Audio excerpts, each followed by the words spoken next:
Hey, I'm Jeff and welcome back to another video. Today I'm going to show you how I saved this alocasia. About a month ago, this plant literally fell over. It just flopped over in the pot. It had major stem rot. I think 2/3 of the stem had just rotted completely. So if you have a plant that is struggling from either root rot or stem rot or a combination of both, then you'll want to watch this and I'll show you what to do. So let's check it out. This was filmed over 1 month just so you can see the entire start to finish process. And this is what the plant looked like when I came downstairs. You can see it's just flopped over. There is a ton of rot to the stem. And when I dig this root out of the soil, you see it's got some root rot there as well. It feels like there is some roots that are still holding this plant in the pot. So I'm going to have to take it out and check out to see what the root system is like. I'm expecting to see a bunch of rotted roots in the pot here. So I'm just going to tip it up on its side, squeeze the side of the pot here just to kind of loosen it up. And this is actually super surprising. So it looks like 2 roots have developed into this giant root ball, which is absolutely insane. So I'm going to have to try and remove as much of this soil as I can just to see if I can untangle these roots. Now, when untangling the roots here, I found a portion of the stem that is basically just a rotted, hollowed out shell. It's actually pretty gross. Now, I did cut off some of these roots here just to accommodate the plant in the new pot. Now, I'm just going through the soil just to make sure that I'm not missing any corms or anything. I don't know if this one actually produces corms or not. Some don't. This right here is a 3% hydrogen peroxide solution. I'm just going to use a very small amount, like a capful in this container of water. This just helps kill off any of the root rot causing bacteria. So I just want to soak that for probably about like 10 minutes or so just to kill off any of that bacteria. I also did take it over to the shower here just to spray off the leaves with water just in case there's any like spider mites or pests on them, which these plants are fairly susceptible to spider mites. Now, after letting it soak for a while, I'm just going to take it out and inspect the rotted portion here. This feels a little mushy up top here, so I'm just going to tear that away as I don't want there to be any more rotted portions on the stem. This portion right here feels nice and firm. Now, I have a container of perlite and I'm adding water just because I don't want there to be any of the perlite dust, as that's not very healthy to breathe in. And now I'm just going to take this clear orchid pot and fill up the container with the wet, damp perlite just to add a kind of a base layer at the bottom. Now I'm just going to take the plant, stuff it in the pot with all the roots, just making sure that I don't break or snap them. This plant is going to rely heavily on this root system to make new roots as well as new growth.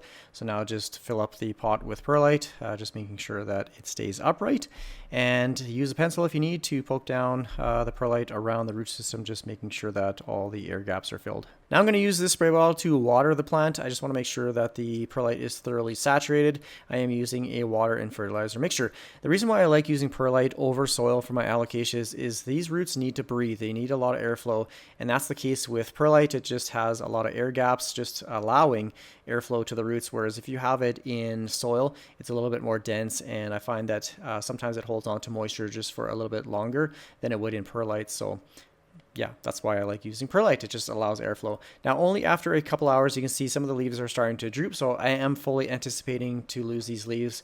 It's just underneath the grow lights. So yeah, we're going to check back in a couple days and see how they're looking.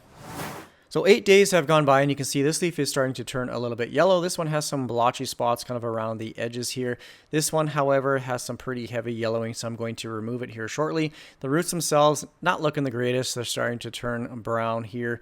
So overall, this is kind of as expected with an alocasia. When you take it out of its original soil, you hack up the roots and you disturb it a lot. This is kind of what to expect. You're going to have some leaf drop. This one I'm just going to discard as it's of no use to the plant anymore. But hopefully here in a couple weeks when I check back, we'll have some significant or some decent roots to show you. But overall, just be patient and just try and yeah, stay calm. So another couple weeks have gone by and you can see this one, it's gone. It's dead, so it's ready for the trash. However, this leaf is still hanging on and it's looking pretty good. It didn't get any yellower than it was before. The original roots, they're pretty well rotten as well. But finally, I have some updates to show you guys. Look at these roots. Some nice, healthy white roots. I was so happy to see these big, thick roots popping through the side of the pot here. So yeah, just the key is to give it time, be patient. It's going to wilt, but it will recover. This perlite, I swear by it. Every plant that has rotted in soil, like alocasias, does really well in perlite. So it is now October 1st and another 5 days have gone by, and there's definitely some more roots than there was the last time that we checked. So it's nice to see these big, thick white roots kind of poking through the side of the pot.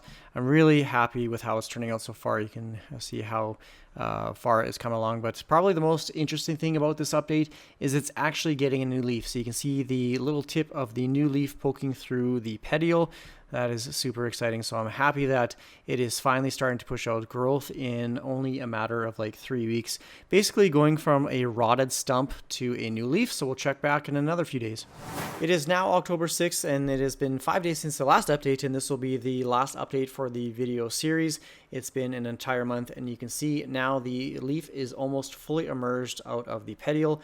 That is absolutely crazy to me, to think that an entire leaf can just form inside of another stem and then just pop out and just turn into a normal leaf. I think it's so fascinating just watching how they grow and learning like how they adapt to certain conditions, especially this perlite. Like I said, they do exceptionally well when their roots are able to breathe, and obviously you can see the roots are just super healthy. They're super white. I'm making an absolute mess of my floor. I'm gonna have to clean that up. But look at how thick these roots are, like just from a matter of a week, less than a week. So many more roots, and they're starting to develop those little secondary roots. So very healthy root system, and this leaf, tiny little leaf, is just super cool. I'm just going to pull this out of the petiole. It's just kind of stuck here at the bottom. Just going to open this up, and this leaf is just absolutely flawless. There's no blemishes or anything on it. It's not yellow. It's looking super healthy and green. I do have a number of other alocasias. This is the Okinawa, I think it's Okinawa Silver it's called.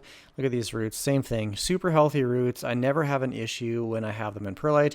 This is another variegated alocasia, I can't remember the name, but same thing. The roots, they're always just super healthy, and like I said, it's because of the airflow. These plants need air to the roots. This alocasia zebrina I bought with one leaf, and it's gotten this one since having it for probably about a month and a half or so, and now it's getting a new leaf. But same thing with the roots, like they're super healthy. They're nice and white. I never have any issues. This one right here is probably my new favorite. It's only one leaf, but it is the Alocasia Dragon's Breath. Same thing, it's got some very small fibrous roots, but again, very, very healthy. And the last one that I'm going to show you guys is this Alocasia Batwing. I just picked this one up the other day. I took it out of the soil and I put it straight in perlite. It's getting a couple droopy leaves, but I'm not too worried about it. Overall, this plant has been a huge success. If you have any comments or questions, please leave it down below in the comment section. Thanks again for the support. I hope this video helps you if you have a struggling alocasia. Otherwise, take care, everyone. Bye.